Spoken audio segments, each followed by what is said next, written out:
Hello there, BookTube. My name is Daniel. Welcome back to my channel, Guilty Feet. Can you hear the people sing? I've got no rhythm.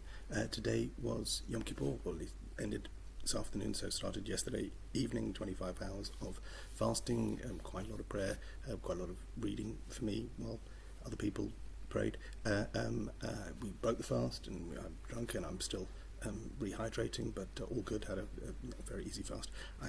This year I joined a group of people who put together a service in someone's back garden, so friends of ours. So Rosh Hashanah, I was in the synagogue downstairs in a quiet place, but we all were masked up for the whole morning, which was fine. I really don't find that terribly too much of a strain, but I just thought maybe if I go and find somewhere I can go and spend the day in someone's back garden, and then I won't have to put a mask on, and it had its pros and cons, but it was very nice. These are old friends of ours, so it was like 4 or 5 families got together, and everyone's got kids, and there were even some couple of grandkids. Some of my friends have grandchildren already. I'm not broody at all, and it was very nice. Had a lovely day, and did some reading, not the reading I thought I was going to do, because we'll get to that. So this is my Friday reads from catch up from last week, and hopefully I'm going to try and make this short, because last week it took me about 18 hours to upload it, so I'm going to try and keep this one sort of under 50 minutes, and hopefully this will be live on a Friday for you guys.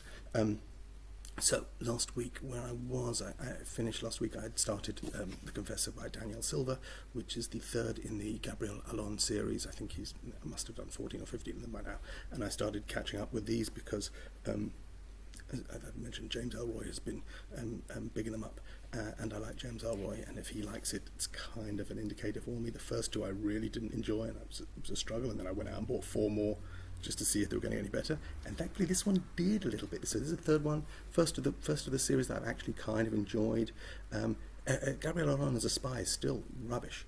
I mean, I like all the intrigue with the Mossad and Israel, and all the political shenanigans that goes on within the Mossad. So the whole, but Gabriel Allon is retired. He's a former assassin, and his handler is also kind of retired, but still carries some weight, and so sometimes he comes into the office in Tel Aviv, which I don't know if I showed you, is opposite my office in Tel Aviv. Anyway, and whatever. So I like all those background shenanigans, but the plot itself was absolutely bonkers. This is all about the Pope, and a plot against the Pope, and there's a new Pope, and how all the other non-popes don't like the Pope, and what's happening, and it's all of course there's a lot of Second World War, Holocaust stuff as well. What the Pope then, or the Catholic Church in Italy, how it treated its Jews, and did it save them, did it not save them, could the Pope have done more, blah blah blah, and then what the new Pope wants to do, and therefore what people don't want him to do. Super amounts of pontifaction and papal intrigue, and this was just silly fun. I mean, to give you an example of the silliness, at one point the Pope and his trusted advisor sneak out of the Vatican in order to have a meeting with the Mossad, like, because I'm sure that whatever, just silly but fun. Rattled along, got through this, and I'm kind of not feeling so begrudging towards the other 3 that I already got sitting there. I don't know if I'll take 6 is a good number of books to decide whether you want to read the rest of the series, but for now I think I'm going to keep going because this was fun. Okay, after The Confessor by Daniel Silva, I read The Appointment by Katharina Volckmer. Another one of these, my great Fitzgerald auditions. Yes, and you either like them or you don't like them. I happen to like them. Oh, so, when a cup of tea is like the perfect temperature, you just want to gulp it because it's... Anyway, that's where that is right now, so I'm going to have more of that. This is slim, this is a novella, this is under 100 pages. Now, it blurbed on the back, so this is called The Appointment, a blurbed on the back by Chris Kraus, author of I Love Dick. I've got I Love Dick, I don't know if you've seen it on my shelves, the book called I Love Dick, which is not about, it's about a person called Dick that the author Chris Kraus falls in love with, and explains to her husband that she's fallen in love with this guy, and it's a sort of meta-fictional, weird, and it came out 20 years ago, and I think they made a TV show on one of those weird channels. Made a TV show, Apple or something that you can never find. With Kevin, 1 or 2 seasons even, with Kevin Bacon was the Dick character. Anyway, so I read it in the last 3 or 4 years. It's been around for a long time, and it's supposed to be an important work in that, and really did not do it for me. So I wasn't super thrilled to see Chris Kraus blurbing this, because I thought, but 96 pages, you can't really go wrong, and I think that's one of the main things this has over I Love Dick is that this is in and out in 96 pages. It's also, I think, properly transgressive in a way that the I Love Dick book never really was. This is a Portnoy's Complaint, I think, is the real touch point for this. And that means nothing. If you've never read Philip Roth's Portnoy's Complaint because you are on BookTube and you don't read Philip Roth, well, you're missing a trick. Portnoy's Complaint was probably before Philip Roth became quite the objectionable character that he later became. And it's very fucking funny. Portnoy's Complaint is the real deal, and the whole book is a conversation between Alexander Portnoy and his therapist, explaining why he does the things he does and how obsessed with pleasuring himself he is and all the things going on in his world. Properly funny. Properly funny in the sense, like 200-300 pages, and the book comes with a punchline at the end of all that. Portnoy's Complaint, you know, if you're never going to read Philip Roth, then I'm not going to convince you. But Portnoy's Complaint is a proper seminal comedy novel, and is a clear forebearer of Katharina Volckmer's The Appointment, and maybe she's done an interview somewhere which says, well, I've never read it, but I find that extraordinarily hard to believe. And this is transgressive because it's Portnoy's Complaint with added Hitler. So here we have a character, the narrator, talking to somebody, some kind of medical professional, and I think for the first half we kind of think this is similar to Portnoy's Complaint, talking to a therapist about her fantasies about Hitler and her feelings towards Hitler, and maybe that, as a German expat, and this is written in English, this is not translation. She's born in Germany, lived in London, born in Germany in 1987, the year I did my A-levels, so that's depressing. But this is a fine. I think she works at. One second, that tells you. I can read you her entire author bio. Katharina, I beg your pardon. Katharina Volckmer was born in Germany in 1987. She lives in London, where she works for a literary agency. The Appointment is her first novel. So, part of the literary world, but she's been living in London, writing in her second language, but writing beautifully. So this added weight of being a German and confessing to whoever she's talking to, this is some medical professionals who you think there must be some kind of ethic involved here about her, feelings about Hitler, which is transgressive and done very funny. And this is black humour. Listen, if that you think that's a no-no, you're not going to enjoy the rest of it. But 96 pages, there's more here, and it's funny. There's also a lot of stuff about gender identity and sexuality, and we find out that during the course, because she starts talking to the person she's talking to about a previous therapist that she's spoken to, and so we learn that the person she's talking to is not a therapist. He's in fact her gender reassignment surgeon, and she talks with him about what would be the right word? The penis that she's hoping he will build for her, and she specifically wants a circumcised penis. There's a lot of, as I say, dark humour about being German, and facing the horror of the Holocaust and Germany's relationship to Jews. The doctor that she's talking to is a Jew, and she's often questioning, should I say that to you? Is it worse that I've said that to you? I thought this was properly funny, and at 96 pages does not outstay its welcome in the way that I Love Dick, for example, outstayed its welcome in fewer than 96 pages, and still have another 200 pages to go after that. Really good. I love the fact that it came in this beautiful, austere Fitzcarraldo edition, because I think this is a great way to present a 96-page novella. In and out, you can do this in an hour and a half, and I think it's rewarding. Terrific book, The Appointment by, I hope this is how you say her name, Katharina Volckmer. After that, as is cup of tea. Oh, so good. So after that, as people who follow this channel will understand, I often dip in and read a graphic novel or a collection, what do you call it, a trade paperback. In this case, not a trade paperback, but a hardback. And this is Jeff Smith's Shazam, Monster Society of Evil. Okay, so there's a lot going on here. Let's deal with Jeff Smith, first of all. If the name is unfamiliar to you, then I don't know whether to feel sorry for you or jealous of you that you have a lot to discover. Before he did this, this was a 4-part series that he did for DC Comics that has been collected as this, and this is the hardback version from, I think, about 10 years ago. But what Jeff Smith is initially famous for was a run of comics that he did called Bone. If you have never read Bone, you have nothing but fun ahead of you. Originally printed in 9 trade paperback. So I think it was like a 60-part comic book series, and the first print of #1 of Bone, of which there was maybe a few hundred or a couple of thousand at most, goes for a pretty penny. I think I've got the 7th or 8th printing of those first few issues, but I've also got all the collected paperbacks, 9 volumes of that, and then a few other bits and pieces around it. Jeff Smith wrote and drew the entire thing, originally in black and white, so it's just pencil on white background, and is just outstanding, funny, sweet, with a terrific story running through 60 issues. He clearly planned out. It's a literary work as well, so there's a lot of references to, for example, Moby Dick, and just an outstanding work. I think Scholastic eventually bought the rights and reprinted all the comics in colour, so the collected edition. So I think you can buy sort of smaller size, not sort of full trade paperback size, but smaller version of the comics in colour now. So if it's hard for you or your kids to read black and white, Bone is now available in colour. There's also a sort of 1-volume, 1,300-page edition, which I kind of would love to get, especially a hardback. I'd love to, but they go for big money now. Anyway, after he finished that, he took up this, and that was all self-published originally. Originally it was published by a company that set up called Cartoon Books, and then he published it halfway through, like from issue 21, I think he started publishing for Image Comics, and then went back to Cartoon Books. And anyway, it's a convoluted story, but initially the whole thing about Bone was that he was self-published and self-financed.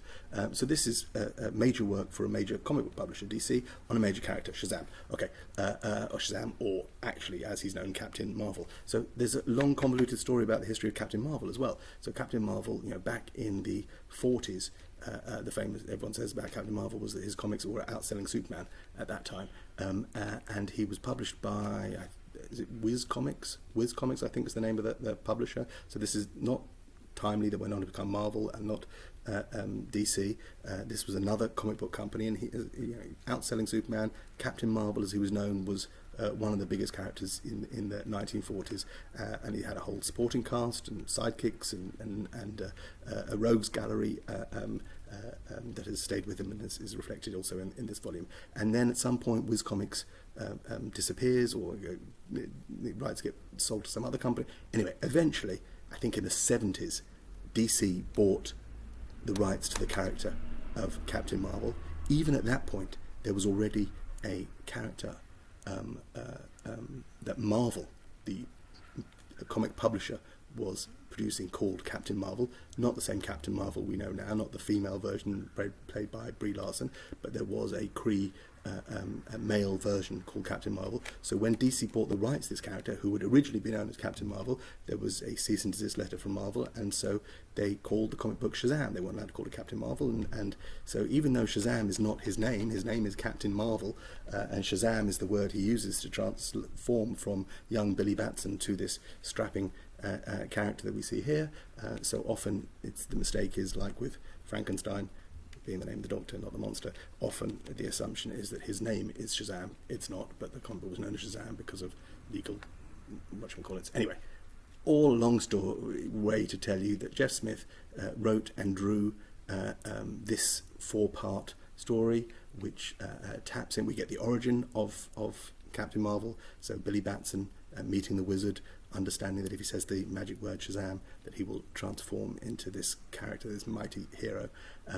We get all sorts of other supporting cast characters. So Mr. Talkie Tawny, I won't spoil for you who or what Mr. Talkie Tawny is. You get the evil Dr. Sivana, who in this version I think is Director of Homeland Security, and you get the Mr. Mind, who is a long-term baddie in Captain Marvel's world. The artwork is just gorgeous, as all of Jeff Smith's work is gorgeous. So just very cartoony, beautifully drawn. Let me see if I can find a nice big splash page or something where you see a whole. Look at that, just absolutely fabulous. Now, the other great thing about this edition, which I sold originally for $30 US, and I picked this up from eBay in the UK for £5-6. And I did not know this at the time, but this is like a revolution in book publishing, as far as I'm concerned. So this is the cover. This is the slip cover. What do you call it? What do you call the cover that goes on a hardback book? Whatever, that is that. And this is the actual hardback book itself. So that's the thing with the two sides and everything. But this is the fun part, that the cover folds out into a two-sided poster.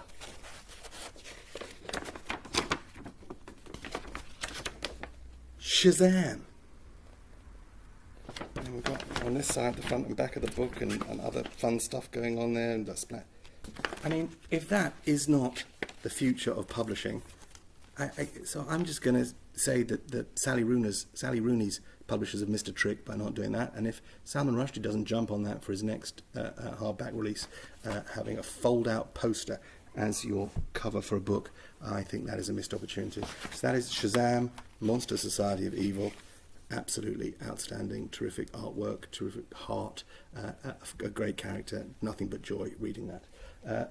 After that, I was planning to, the goal was to get to Yom Kippur and be reading The Mirror and the Light, which is a 900-page paperback, and I thought I'd get a good chunk of that done over Yom Kippur. I ended up getting bogged down in my next book and taking that over to Yom Kippur, so I don't know when I'm going to do Mirror of the Light now, but it's pushed off for a while. And the reason is, after I finished Shazam, I thought I would pick up Noise, which is non-fiction, and Noise, A Flaw in Human Judgment by Daniel Garland, who we know very well because he wrote Thinking Fast and Slow, which is, if you read any non-fiction at all, and I know that we're sort of mostly fiction focused here with some history, but if you read sort of, I don't know what to call it, Daniel Kahneman is a Nobel Prize winner for economics, so I think the father of behavioural economics, and talking, is it psychology or is it economics, or anyway, Thinking Fast and Slow is beyond. It's a life-changing book. So because of that, I thought I would pick this up, and which is co-written with a chap called Olivier Sibony and Cass R. Sunstein, neither of whom I'd heard of before this thing. I don't like buying books with more than one named author because I don't know where to put them on the shelf. I decided when I bought this that I would file it under Kahneman next to my copy of Thinking Fast and Slow. The problem is that I don't have my copy of Thinking Fast and Slow. I don't know who I lent to. Maybe one of the kids lent it to one of their friends. It's not here. I may eventually replace it if it doesn't turn up in the next 5 years. I'll say, oh, I found this, it's got your name in it, which happens more often than you think. Anyway, Noise. That's a lot of noise before we get to Noise by Kahneman, Sibony, Sunstein. This was dull.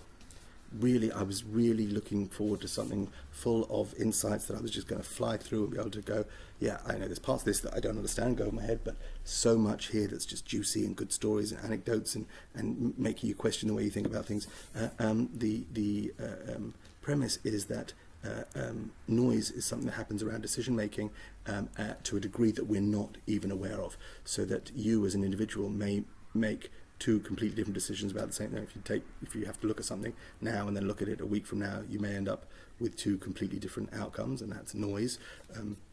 It talks about sentencing in legal cases and how 150 cases judged by 400 judges, the range of different sentences that could be given. These were tests that were done when the suggestion was that some judges were being more lenient, some were being less lenient. There was a disproportionate number of this and sentences that seemed totally inconsistent, and they discovered these massive discrepancies and called it Noise. I think in 1972 one particular expert looked into this and said, then this is just ridiculous. And so they actually took a while, but I think Edward Kennedy was involved in the 80s actually passing legislation to create much stricter sentencing guidelines, and that meant you couldn't have a situation where some guy was getting sent to prison for 11 years for the same crime as someone else was being sent down for 6 months. And eventually the sentencing guidelines reduced the amount of noise, and eventually they were thrown out because the judges argue that noise is about discretion, and you must have, the fact that sentencing guidelines restricted them from being able to do their jobs. So that's part of the basic premise. There's noise in setting insurance premiums. There's noise in hiring people based on their CVs and determining what is the important part, and the decisions that we make are influenced by all sorts of different bias, and he goes into all the different types of bias. Problems if someone speaks first, the fact that then people don't want to contradict the first person who's spoken, and so you get these cascade of opinions down from the first one tending to agree with that, even though actually if they had spoken first they may have voiced something completely different. All sorts of these different types of things. It's very jumps around a lot without really convincing. I mean, no, I won't say it's unconvincing. It makes perfect sense. It doesn't, I don't think there's anything groundbreaking there, except that it's saying that even the people who don't think they operate that their decisions are noisy are very usually proven wrong, and there's like something that judges, they ask judges, how noisy do you think the whole of the judiciary is, and they say, yeah, we think 70% of things are thing, and then they say, what about your own decisions? Well, no, I'm only so people have very limited view of their own things. There's some good stuff in here about even things like fingerprints, which we think are absolutely sacred, and someone matched the fingerprint, that means 100%. Talks about the fact there is room for human error in comparing fingerprints found at the scene of the crime with fingerprints they have on file, and people have been convicted on the back of this kind of evidence, which is not quite as 100% accurate as we imagine. Any place where there is human judgment, there is noise. This argues why that's a bad thing, how we should remove it from society and for each of the different institutions. But it was a lot there, very padded. Like an example of padding, for example, I've edited articles, and occasionally you do stuff and for SEO, search engine optimization, and you're asked to make an article, optimize a piece of work for a particular keyword. So it turns out these articles have been about something else, but we want to be able to post it and attract anyone who's doing a search for Daniel is ace. And so you go and you put, in this thing you edit in Daniel is ace, and it just sort of doesn't read very well. But so whenever this was written, and I'm guessing this has been compiled, is it 3 authors, I'm guessing compiled over a period of a couple of years at least, just before publication, someone has gone in, it was published early this year, so published in 2021, someone has gone in and at several points in this just added, for example, if we were dealing with a pandemic, and it just sort of gets inserted in there. I'm not sure that was the original intent of the episode. We want to mention that. So, any time there is anything to do with decision making or something, and for example, if you were in the middle of a pandemic, and that phrase or something similar to that shows up a healthy amount of times in this book as a sort of afterthought and to make it relevant for now. But that's a tiny minor complaint, sort of just jumped out at me with an editor's eyes. It just wasn't very good. It took me a long time. I eventually finished it this afternoon on a break in between early morning and going back in the afternoon to finish off the fast. And I'm done with it. Okay, Noise by Daniel Kahneman, Olivier Siboni, and Cass R. Sunstein. Not my most successful non-fiction read. And then after that, I started my first ever Émile Zola, and this is La Fortune De Hugo, The Fortune of the Rougon. I've never read Zola before, so if any of you have read Zola, like I never read Thérèse Raquin, which it was published before this. This is the first of a series of 20 books in what they call the Rougon-Macquart cycle. Zola was inspired by Balzac. I've never read any Balzac either. I know Brian is a Balzac fan, and I don't know why I've started with Zola instead of Balzac, but I love a series. There are 20 in this series. This is short, under 300 pages. So that's I'm not sure I would commit if there were 20 books with 800 pages in front of me. This will probably take me 20, 25 years if I decide to read them all. So there's a good chance I will never finish them all. I don't know if I've got another 20, 25 years left in me. But I thought I'd give it a go, something new. I love a series. I know some people don't, but that's one of the things that attracts me to it. Zola is I've never read any Zola, apart from the headline, J'accuse, which is some of his best work. I never read Thérèse Raquin, which is outside this cycle, but this is 20 books. Now, he was inspired by Balzac, but the whole thing about Balzac's cycle is he didn't design it as such. You know, however many books there in was it the Comédie Humaine? Is that the thing? Well, there's like a whole bunch of books that are all tied to that, but I think Balzac only, once he got into it, decided retro to make this all public, and then carried on with it. As he's writing this first book, Zola says this is going to be a long study of two families, two types of people. It's about greed. It's about so this book starts December 1851. We have the uprising, the peasants trying to regain the republic from the Bonaparte supporters of Bonaparte. A period of history that I am unfamiliar with, really, apart from what popular culture has to offer, so I'm kind of interested in that. I'm 30 pages in. I just read the first chapter this afternoon in the garden as the sun was going down, and my attention was really being called to the end of the fast and the blowing of the shofar and all that. So I did 30 pages, but I'll finish this over the weekend, I've no doubt. And jolly good so far, and I don't mind the fact there may be another 19 of these. Now, so I said there are 20 of them, and there are at least two reading orders that I could choose. So there's the publication order, which is what I tend to follow, and then there is the suggested order that Emile Zola published in the last book. The last book is Dr. Pascal. I don't know. So I haven't decided yet. But in both of those, this is the first. So I only have to decide when I buy the second book whether I want to go with the publication order or the suggested reading order. Although really the suggestion is that you can read them out of order, but I'm not good like that, and there's a good chance that I will go with the publication order just because I'm that kind of nerd. Now, the other thing you'll notice about this is that it's an Oxford World Classic, which I tend not to buy. I'm a big Penguin Classics fan. If I can get the Penguin Classics with the, what's down there? That's that's Dumas, so that's Count of Monte Cristo and Three Musketeers.